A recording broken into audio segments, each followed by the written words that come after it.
What foundation, Sally, do you support that you'd like to promote on here for helping people overcome bullying? I think, my thing was the church and reading the Bible. That was the thing when I was 12, 13 years old that got me through, was reading the stories of the Bible of the people who had gone through things. Someone had given me a Bible when I was in third grade, and that helped me. My parents, we weren't regular Sunday parishioners, but my aunt took me occasionally. And so I really looked forward to going to Sunday school because I learned so much, and those stories really helped me to get through that period of my life. That whole spiritual side of life, I think is just so key. Pretty cool. What about you, Paige? Well, I do have a resource that I would like to throw in there for people to think about. I work at a public library, and I see lots of books available for children, for younger children, and for, like middle school to high school children about bullying, and from the perspective of the bully and from the perspective of being bullied. And I think that the public library is a great resource for parents to use with their children, for kids to be able to look at books and read about books and experience that through both fiction and nonfiction. And that really helps, that reading and relating to those stories really help children to really process and work through those experiences, both bullies and people who have been bullied, children who have been bullied. So the public library is a great resource. Yeah, that's great. And this is terrific because everybody's going to have their own, resources, what helps them. And like, I know Doug's written a lot of books on his faith and Christianity. And I know, the groups I'm involved with, which is Bikers for Christ, is a great support for me.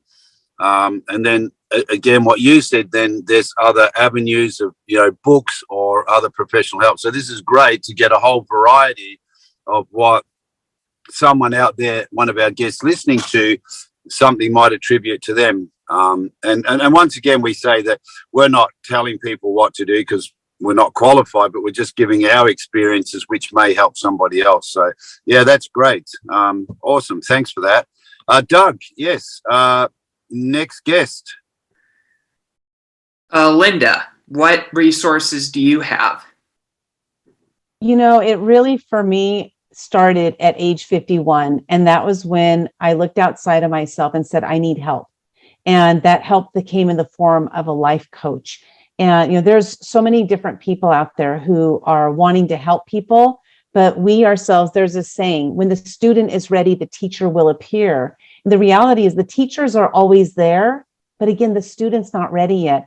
I wasn't ready till I was 51. We can't help somebody until they are ready.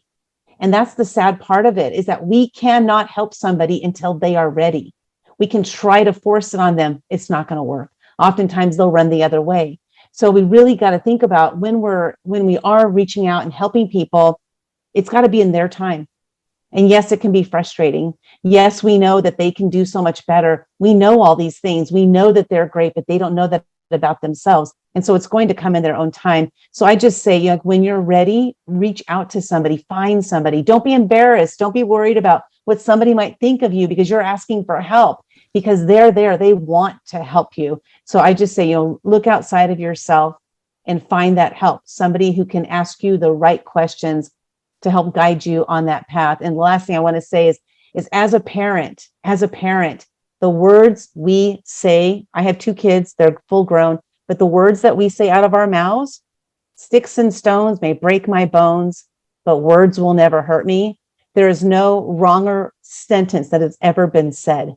Those words can cut like a knife forever. So be careful what you say to your own children.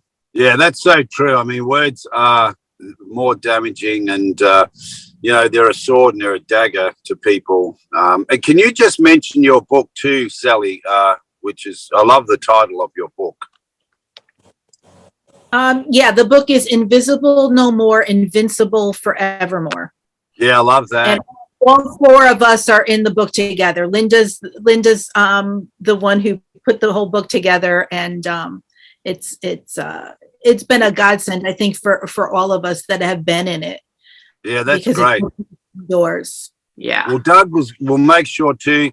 Doug will put the book up there on the post when it's out there. So yeah, we'll definitely promote it because it's an awesome book for sure. Absolutely.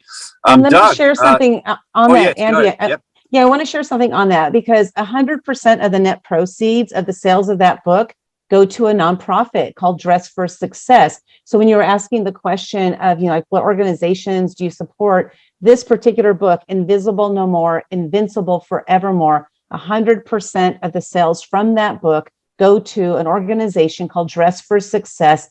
And it's all about women, helping them get back on their feet because many of the women involved in that organization have been battered in some way, shape, or form. So I just wanted to share that because, you know, we do what we can to help other organizations as well. So thank you so much for the opportunity to share the title of that book.